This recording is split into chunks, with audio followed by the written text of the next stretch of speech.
3 tailgate.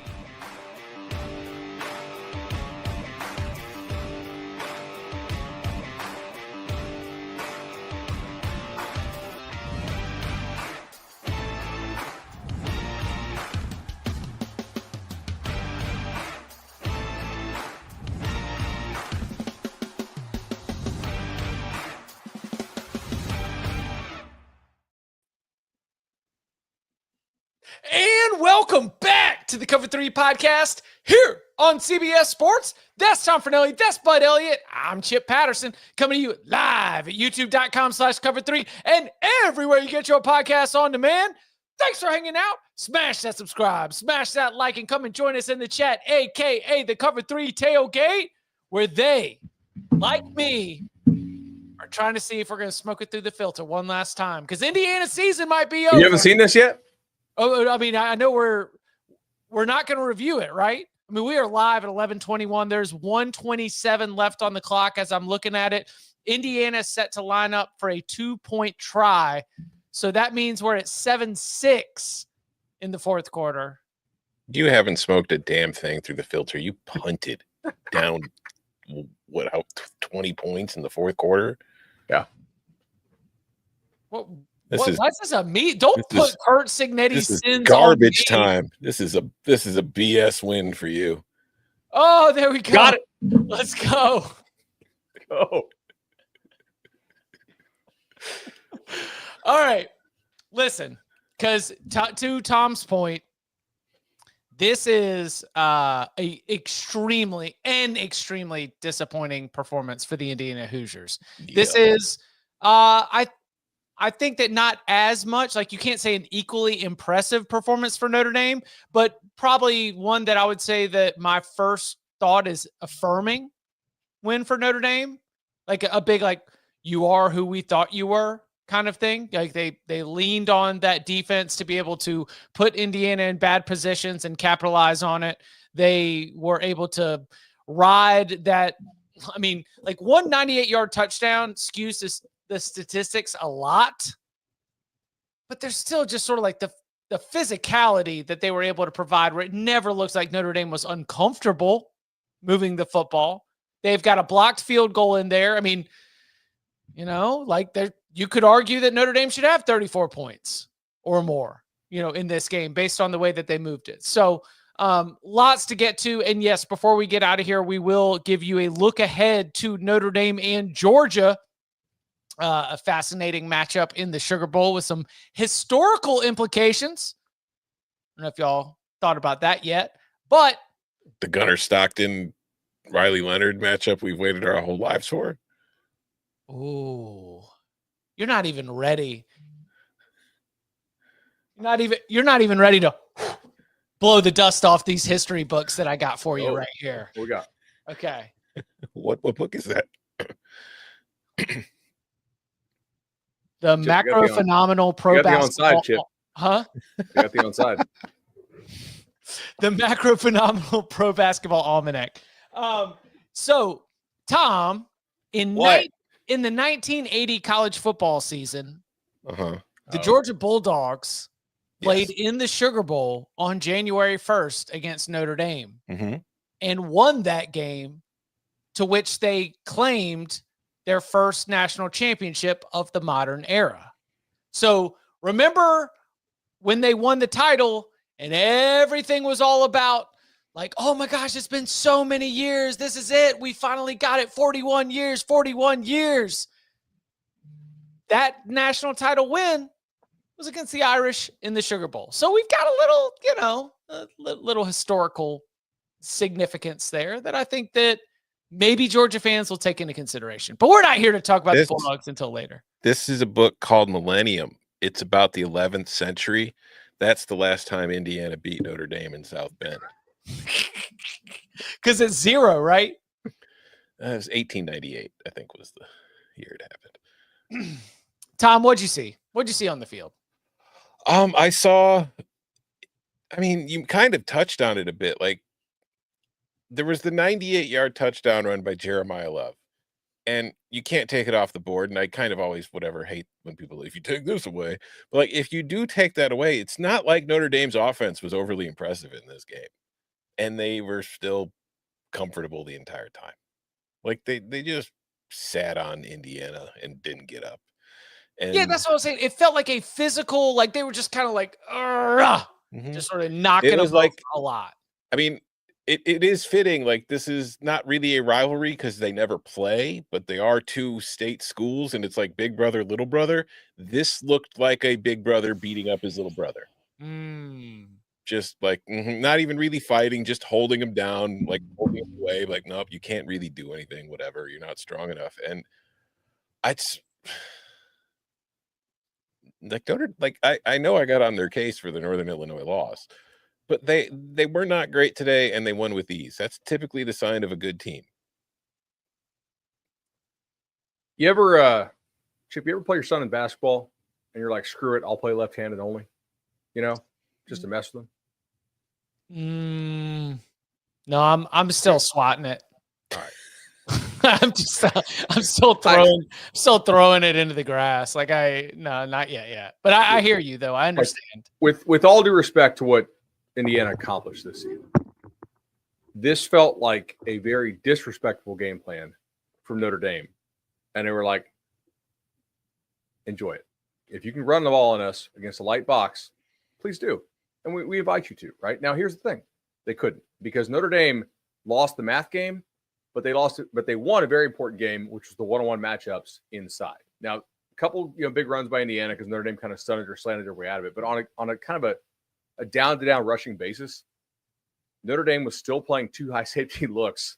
They were definitely a little bit concerned about the Indiana receivers outside. And they're like, yeah, you know what? We think our front six can handle whatever kind of run game Indiana wants to throw at us. And Notre Dame was absolutely correct.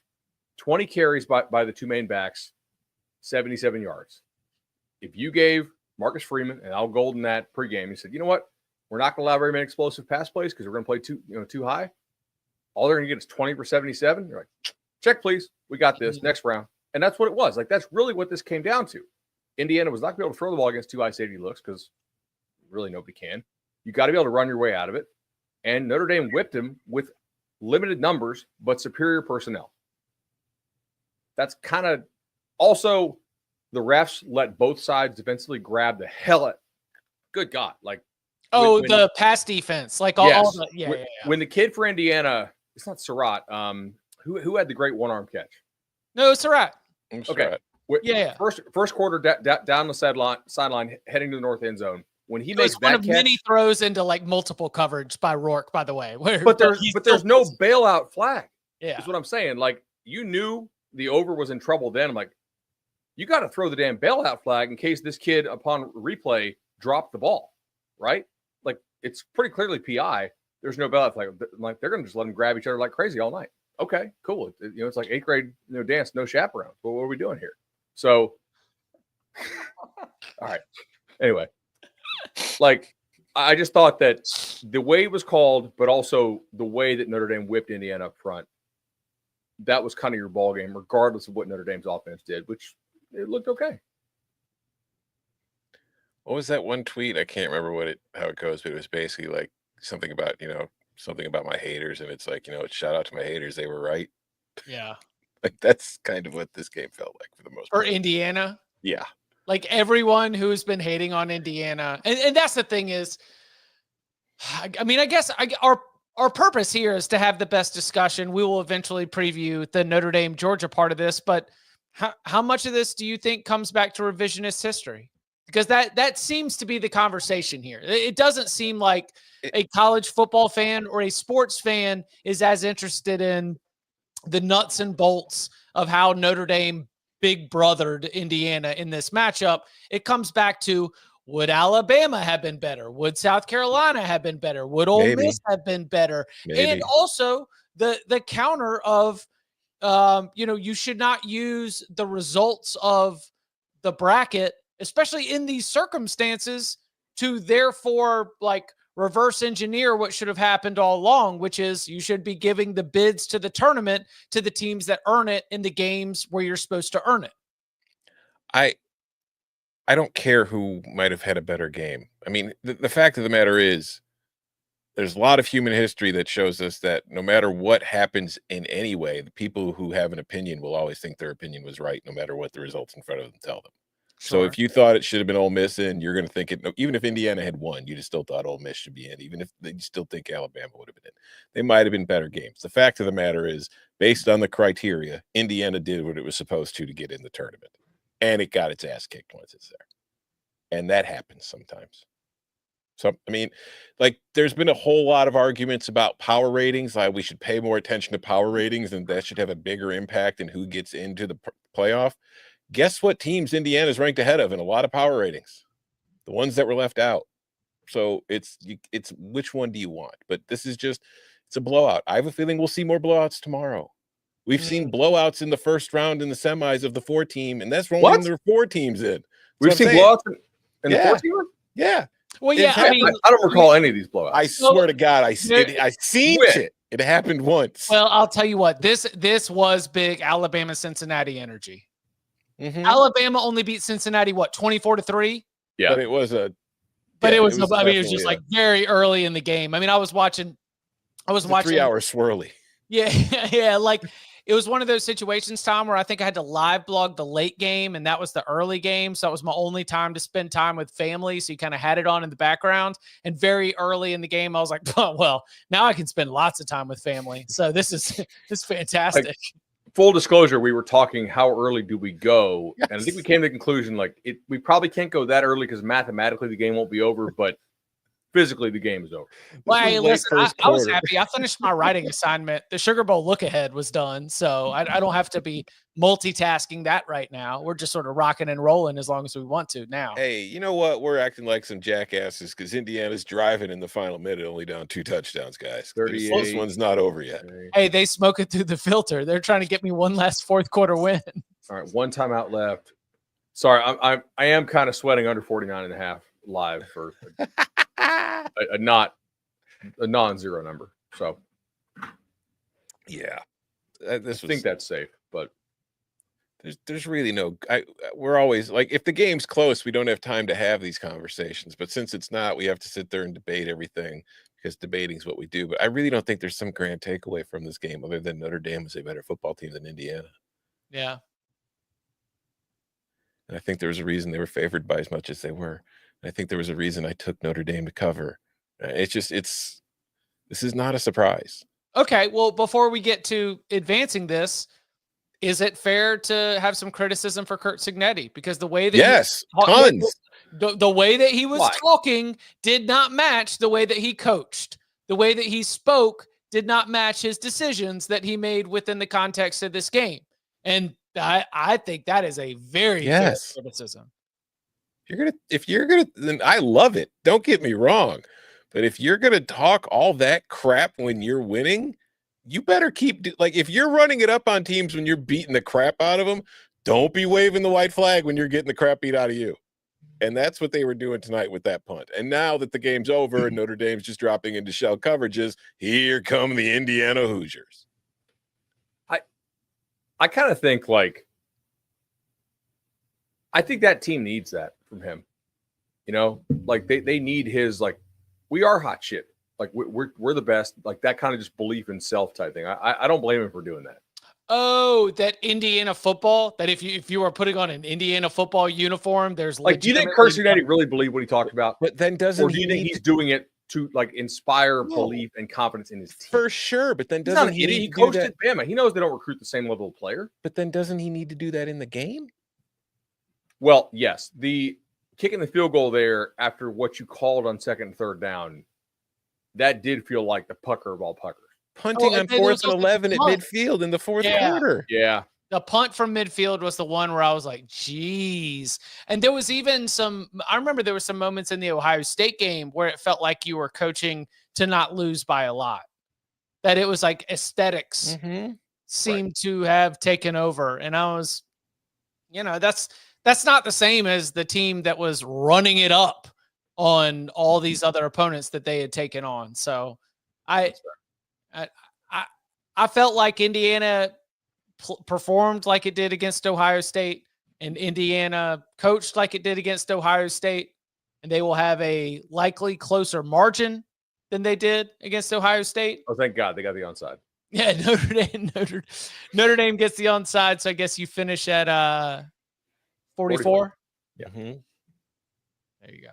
Yeah, it was up again. 27-17 will be the final. This was a one-sided game whole way through. Mm-hmm. This is some cosmetic surgery at the end.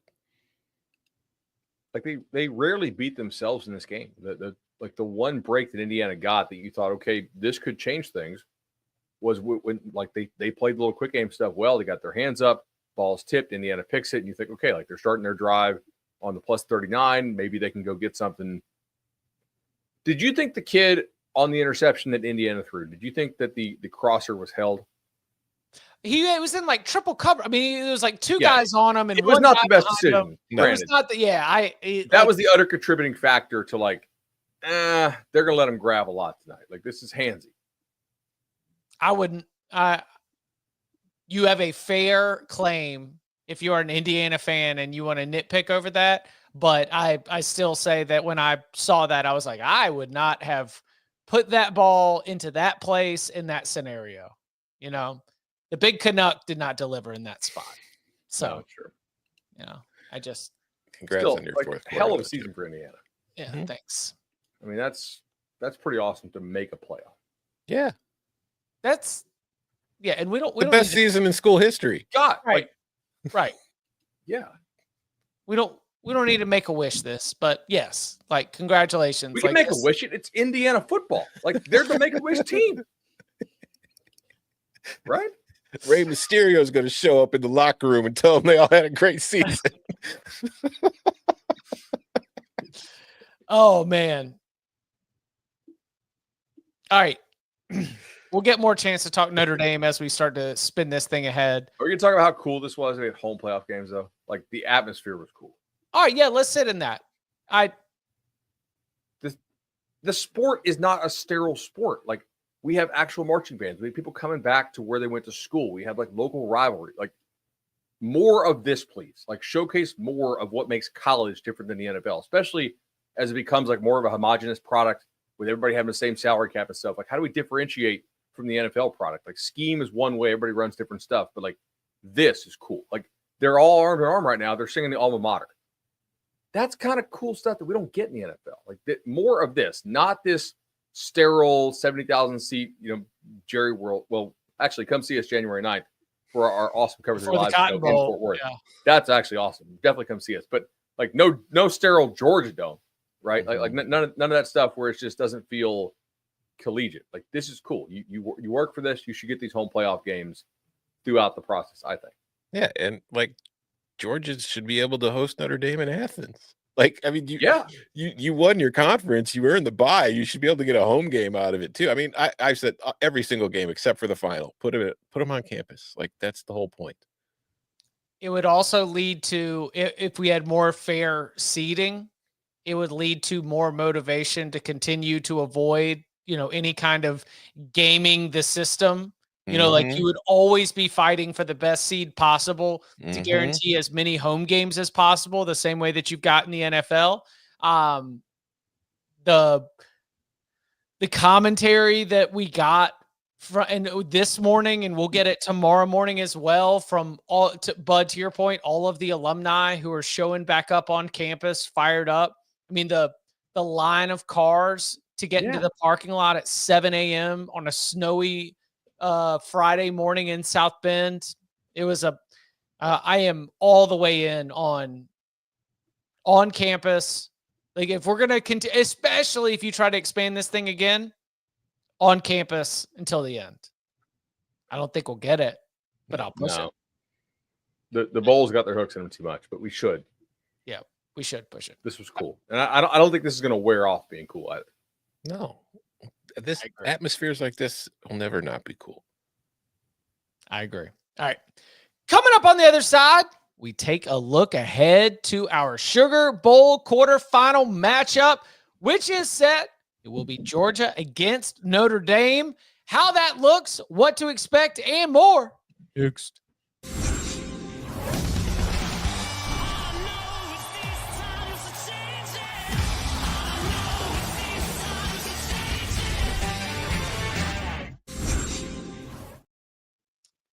back here on the Cover 3 podcast. And I will take a moment to say the people at the Sugar Bowl are great. We should definitely keep the Sugar Bowl around. Yep. Sugar, I'm not. Hey, listen, Sugar. I will fight that. Sugar Bowl does a good job of taking care of you. Yeah, they Also, should the rotate the Pop-Tarts title Bowl. game. So Pop-Tarts Bowl is pretty dope. I am taking the boys. 28th. you are? Yeah, let's go. Dude, it's like the hospitality experience there is awesome. You literally like they're gonna run around, act like just burn off all the sugar anyway, but like they're pounding like Pop-Tarts on top of like chocolate syrup on top of ice cream. Mm-hmm. Like, yep, that's what we're doing. This is, Daddy, wasn't this an amazing day? 100%. Oh, absolutely, it was. Bro, I took Liam to the skate park the other day. He like acted like a total wuss the whole time, cried a bunch, and it was that was awesome. Like I didn't say anything to him. I was like, cool. Like just let him go through the experience himself. Like just hey man, you ride wherever on the skate park you want to ride. And anyway, not doing the dad pod, but anyway. I don't know. Based on the game, Notre Dame was just Notre Dame just dad potted Indiana for the last 3 hours. All right, Tom, where do you see, now that we know the matchup, what are going to be some of the keys to this? I mean, it's interesting because I'm trying to, like, in my head, I've been trying to handicap it, and it's like, how much of a home field, if any, do you give Georgia because the game's in Atlanta? But No, it's in the Super Bowl. Oh, wow, that's right. Wow. Okay, never mind. So still, but then how much points do you think Carson Beck is worth? Because I'm trying to figure out if like Notre Dame's going to be a 6-point favorite or a 5-point favorite. I think they'll be like what, 2 or 3? 2, yeah. Oh, well, then I know what side I'm going to be taking. Yeah. By the way,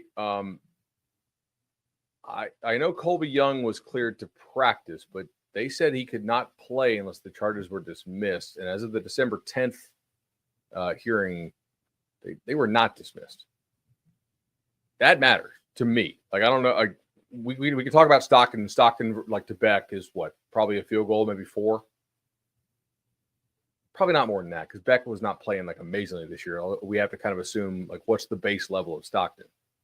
Like we know Georgia has been trying to back channel like different kids to transfer to Georgia, this year. Like so, you can kind of miss me with this. We have max confidence in Gunnar Stockton crap. Like we know. No. I think the space. I think the space between ceiling and floor is smaller with Stockton. I think the space between ceiling and floor is larger with Beck. I think his ceiling is higher. I think when Beck breaks bad, it's worse. You don't think they're about the same? You don't think the floor drops with Stockton? That pick he threw against Texas. They Yeah. shouldn't be. If Texas can follow its blockers to the end zone, Georgia can follow its way to the Citrus Bowl. I mean, I think Georgia's going to have to run the ball a lot and be very effective against Notre Dame to give itself a chance, to give Stockton a chance. Can they? I mean, have you seen enough from their run game this year to be that confident that they'll be able to just kind of control the game with it? So Etienne was banged up a lot, and he comes back. He has a great SEC championship game. Mm-hmm. Georgia's passing game is worse than Indiana's, right? With Stockton and no Colby Young. All right, snap call. Indiana's receivers or Georgia's without Colby Young? I know I'm taking. Indiana's. Yeah. Now, Georgia's got much better offensive line. Like, they're not going to get whipped like that. But I'm taking Rourke over Stockton. Yeah, for sure. Yes, 100%. Yeah, I think people are going to be surprised. Just based on a lot of the, like, even in our comments tonight, there's a whole lot of Georgia's going to kill him. But it's trolling. Georgia's are better. Okay. Man, a lot of people look at that Bill logo. Says Colby hasn't played in several games, and that's been a problem for several games. Mm-hmm. They're running out Arian Smith and pretending he can catch. And Dylan Bell's a scheme it up guy. Like, he's not a guy that goes out and wins by himself. Like, is Dominic Lovett going to torch these guys? Maybe he will. Like, I like Dom Lovett. He didn't hit a season-long prop total. I saw that today. Oscar Delp. Okay. Fair enough. Oscar Delp could ball out. I mean, listen, if there's one man who can save the Georgia Bulldogs, it is number 4 in red. It is Oscar Delp and Cash Jones. Mm-hmm. Okay. I'm just imagining it's going to be Tate Ratledge, Oscar Delp, Cash Jones, Gunnar Stockton, arm in arm. FanDuel just opened it. Notre Dame 1.5, Georgia minus 18. So Hold on. Basically call it Notre Dame 1. I'll be right back. Wow. Okay. Did you not watch Gunnar Stockton? I saw him go 12-16. We're going to ignore the fact that it was for 71 yards. I mean, that would be dead last in the SEC, by the way. That's 4.4 per attempt. I'm not going to dismiss that Georgia has a chance to win because I think defensively they can limit Notre Dame's offense. Like, I think they can keep them in the game, and if you force a couple mistakes, whatever. But I don't have much faith in the Georgia offense to do a whole hell of a lot in this game. I mean, I picked Notre Dame to beat Alabama when they introduced the bracket. I picked Georgia to beat Notre Dame. I'm going to stick with that. I think Georgia wins. I think they are not the most talented Georgia team that Kirby Smart has had. I think that they've met the moment in a couple spots that give me confidence that they could do it again. Cool. If they can shut down Texas, I guess here's the counterfactual to mine and Tom's love for the Irish. If they can absolutely go bully ball defensively against Texas offense twice, couldn't they do that to the Irish? Yeah, for sure. Okay. Like, I'm not completely ruling it out. So is under better 45.5? Maybe, but I'm just saying, as far as my power ratings are concerned, I'm very quickly grabbing Notre Dame minus 1.5. And look, I bet, I do a lot with Mike and Mike McClure, Sportsline. Like Mike thinks Notre Dame's going to the title game.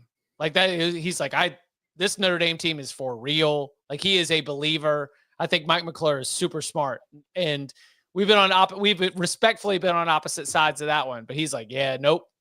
Notre Dame, and he called it early. Everyone was like, you're an idiot. He was like, I promise you, Notre Dame will be favored against Georgia. Sure enough, it opens up. Notre Dame's going to be favored against Georgia. It's like, I don't want to make this look as though I discount what Notre Dame has done or can do. In the same way, Tom, that you're not discounting what Georgia could do. But I think I am on the other side of that. I think I've got more confidence in Georgia. And maybe it is blinded by the logo on some level. But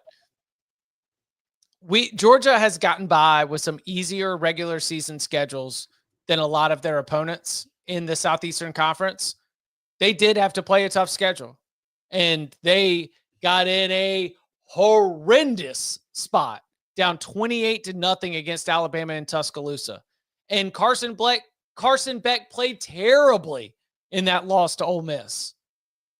But they pushed around Texas twice, and they stormed back against Alabama. I'm not gonna sell them down the river right away, especially playing in New Orleans in the Sugar Bowl on New Year's Day at the end of that first round, at the end of that quarterfinal day. Did Riley Mills come back in? Nope. No. He was walking on the sideline. But if you're an SP Plus guy, cool, go with Georgia. You can throw out my power ratings. But I will say, FPI, Notre Dame is 2.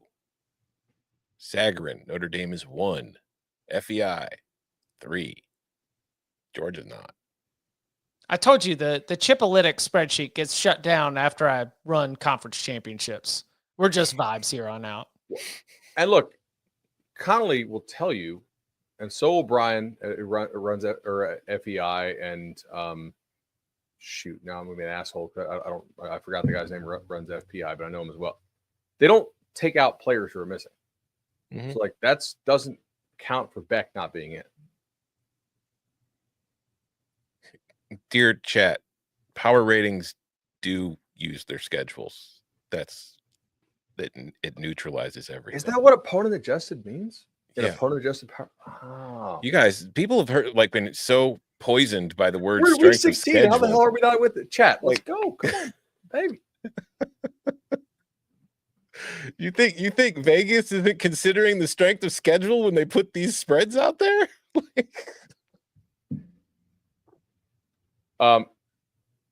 You know who was really good tonight was 30 for the Irish. Watts? I had the sound. No, defensively. Oh yeah, no, Watts is here. Like kind of the like the skinnier, squattier, or not squat. Oh, like Bryce Young, shorter- Bryant Young's kid. dude, he had juice. That looked different. Mm-hmm. Yeah, no, he's a freshman, right? Yeah. Wait. Pretty sure he's a freshman. Yeah. Okay. He's from North Carolina, right? Yeah, but he doesn't play quarterback for the Panthers. No. That's I know.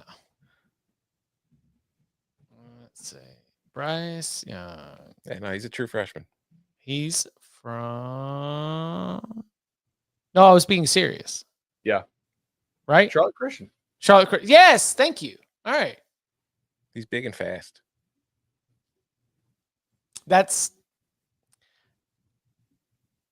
this is the spot where I think it will be interesting, obviously for Notre Dame, but also for a lot of these teams, where in Indiana, it's going to be at a disadvantage. This is where I think an SMU is going to be at a disadvantage.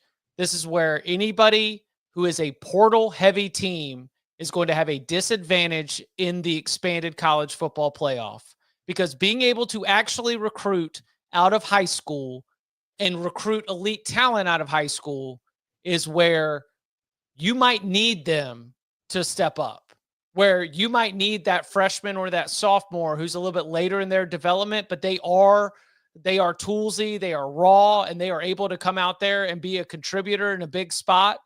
Like, this is where I think that is something where the expanded playoff, we mentioned often, is it going to provide Cinderella? No, it's actually going to make it less Cinderella forward, because you are going to need that competitive depth. And it is very unlikely that a Cinderella team is going to have that kind of competitive depth. And so I'm not saying all transfer portal teams are a Cinderella, but I do think that these teams that stack recruiting classes on recruiting classes are more likely to have a Bryce Young type emergence.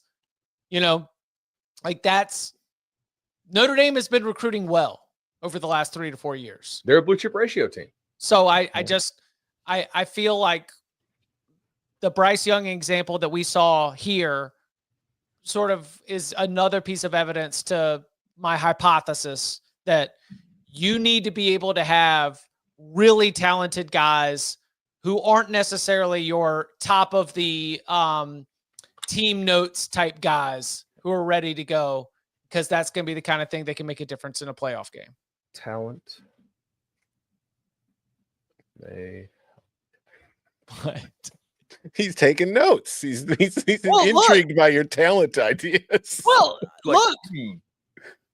All right, so what? SMU is going to make it to the semifinals, right? You know, with all that like depth of like toolsy talent and like raw No. players who can like step in and make a difference. So, do we think SMU is less of like a Johnny Tryhard team than Indiana is? I think they are an equally Johnny Tryhard team. Yeah, they just look. They different. benefited from a good schedule and took advantage of it. I think a couple of the kids they have are a little higher level.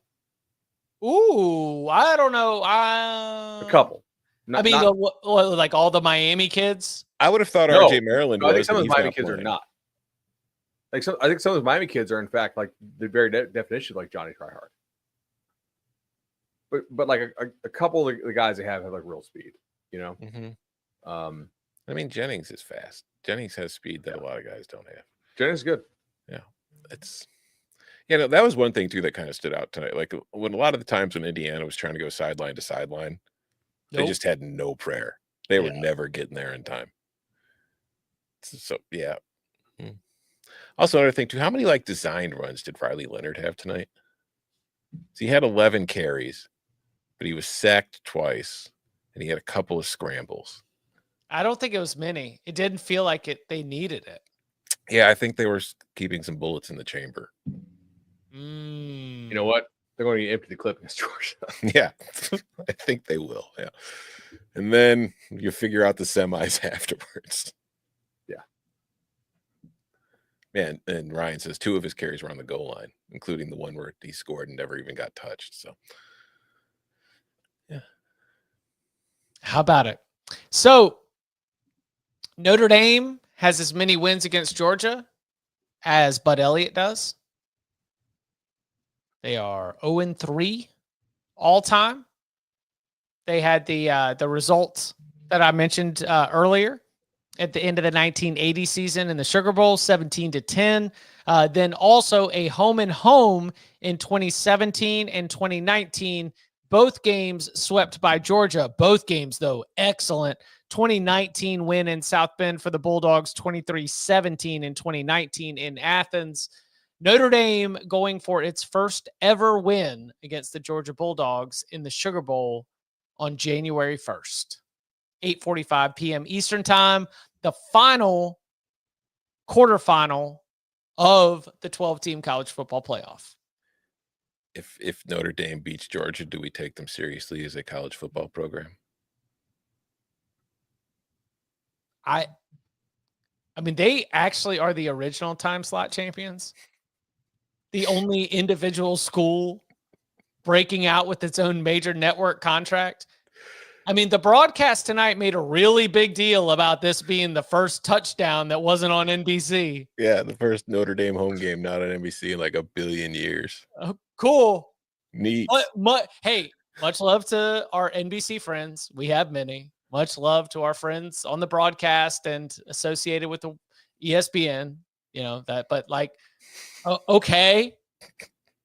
There's exciting. There's an obsession with like sports media among the sports media, like as far as news and stuff, where it's just like I don't know how many fans, like casual fans, really care, but I don't think they do. The only thing that you've seen the ratings for this week's games. Did you see the Shane Gillis stuff? Oh, No. him coming What did Shane do? That was actually really good. That was good. What did he do? All right, so there's levels to it. So it started like earlier in the game day stuff when, like, before he got on the desk for the actual, he made some comments about SEC teams paying players before they could, and he would like, oh, now we could all pay players. And then he got on the desk in front of Saban, and he started saying like, oh yeah, like I'm sure Alabama definitely wasn't cheating. And Saban says, well, listen. I've all been for integrity, okay? We had $61 million of NFL contracts coming out of our program. He had the hibachi hands just going like it was conky, baby. And we were just cooking. And he was like, he sat there, he said, so if cheating is just developing players and turning them into NFL talent, helping them earn millions of dollars, well then, yeah, I guess we were cheating. And Gillis is like, oh no, bro, that was a joke. Yeah. He's like, what, do we not have fun up here? Oh, and he called him, what did he call him? He made an Indiana Jones reference because of the hat that Saban had on. Alabama Jones. Yeah, he called him Saban looked like he was about to be out. Yeah. Oh, look, Alabama Jones going to get the whip. Nick Saban's going to try to cancel Shane Gillis again. He does got the hibachi hands. Yeah. No, listen. I wish I would have watched game day. Shane cracked me up with his continued support of Jimmy Clausen. He was like, man, everybody hated Jimmy Clausen. That's my guy.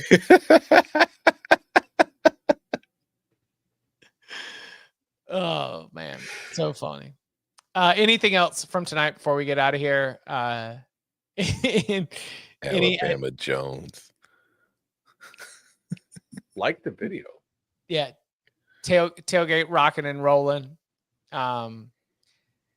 Tomorrow, have any thoughts changed? I don't know. We've talked to each other for, I don't know, probably 17 I think all the underdogs are going to win now. You know, Shane Gillis is like kind of like the motif or the meme for like average looking dude pulls like absolute smoke show SEC girlfriend type. Oh, thing. average SEC. I thought he was going to go there. He's like, bro, I know all about, money getting you talent in SEC country, but he didn't do it. So. All I got to say about tomorrow, Chip, is how did I do in Moneyline Sprinkles this year? I don't know. I don't have the lock stock. I did pretty good though, right? Yeah. How many Moneyline Sprinkles did I take this weekend? 0. What did we see tonight? Mm. That's how I feel about tomorrow. Just gonna be favorites. Probably.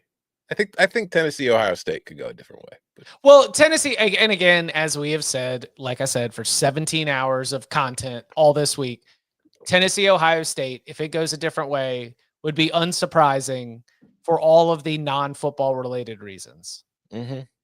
It's a human sport played by humans in crazy scenarios. So, yeah. Does Notre Dame doing this to Indiana? By the way, did we take a commercial break? We did. Okay, cool. Does Notre Dame doing this to Indiana, does it make you think any differently about Ohio State? So Ohio State, they didn't bully them the entire time. Eventually they did, but like it took, like the special teams breaks and some other stuff. No, I think Notre Dame's genuinely good. And if it wasn't for the conference champions having to win a conference to get a bye, Notre Dame would have had a bye. I think Ohio State showed us in plenty of games, even outside of the Indiana game, that they do not always play to their potential. So if you think that they're in trouble. Wasn't the Indiana game is when they had to put in their backup left tackle and then he got hurt during the game, right? Pretty sure that was that game. That impacted them quite a bit.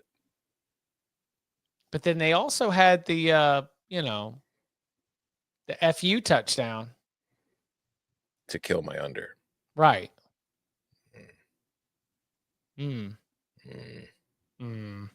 That's why I want Ryan Day fired. Because they because he killed my bet. All right. So if we go on a per game basis, Ohio State's pretty average. Right in the middle. Cover margin of 0.04 per game.